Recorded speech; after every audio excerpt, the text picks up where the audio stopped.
So it is important to start with clean skin, so I'm just going to use a bit of toner to even out the pH level. And oh my god, I have a horn growing on my forehead, so try to ignore that, guys. Then I'm gonna use a very rich moisturizing cream that I rub in very well in the skin, because the base is gonna be quite heavy today. I wanted like a semi-matte satin finish base, so that's why I'm using the NARS Soft Matte foundation that I recently started to use. And it's definitely for more oily skin types, but since I moisturize the skin pretty well, it's gonna work good. And I'm taking a beauty blender sponge and kind of blending it all over my face and as well as the neck. Don't forget the neck, that is very important. Now I'm taking a peach colored color corrector for under my eyes.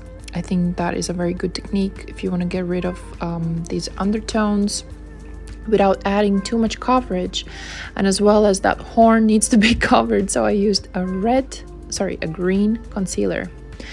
Now I'm taking a Kiko Milano full coverage concealer and just going around my face like so. And I'm going to be using Beauty Blender all throughout this video, so keep that in mind, because Beauty Blender is your best friend when it comes to blending the skin. I'm honest. So now is time for some contour. In the 90s they did like a bit of heavier contour, so I'm going ahead and doing a cream one, and just putting it in the shallow parts of my face, as well as the eyes are important as well to give that definition around the nose, around the eyes, around the forehead, and blending it into the hairline.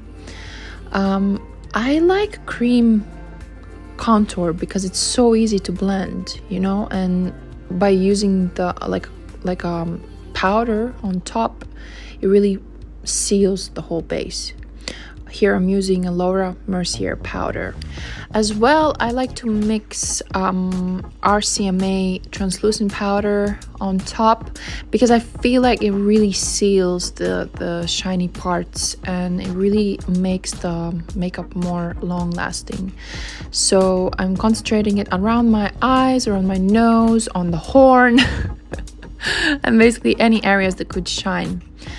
Today's hero is Piloy's Wedding Wish XL palette, which I absolutely love because it has so many beautiful shades, especially like matte shades, and I think this is just perfect for the look. Perfect. I'm using a combination of two colors on my cheekbones to kind of give it that bronzy look. No blush today because I feel like the 90s look doesn't really work with a blush.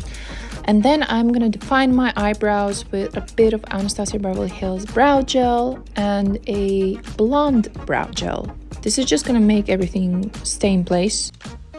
So this part is very important because a pencil really helps you to guide the shape of the eyeshadow, and I'm using a wine kind of burgundy color and lining my lower and upper lash line, and then using an angled brush and smudging it out because I want to extend that eye. Then with the neutralizer pencil I'm setting a base and also defining my crease with a taupe color, like a warm taupe. It is important to concentrate the lightest eyeshadow in the middle of the lid and then kind of deepening the look as I go, using also a small flat brush to add some dimension, to add more darkness and depth, and then a really kind of whiny a purpley brown, I don't know the color of that name, damn.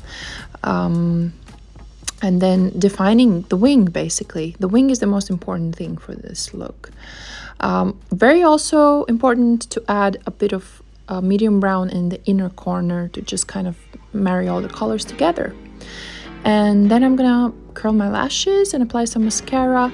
And very, very important also to add some individuals, because by adding longer lengths to the end corners, to the outside corners, will kind of make the eyes even more feline looking.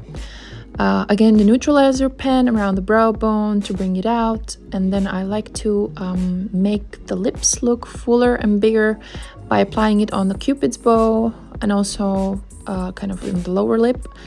And you can see that I'm mapping out the shape with lip liner first, and then kind of going a bit on the outer corners, blending it out with the same pencil. And also in the middle of the lip, that will just like make your lips stand out so much. It's gonna make them look full and big, as well as a transparent lip gloss. That's gonna like pop.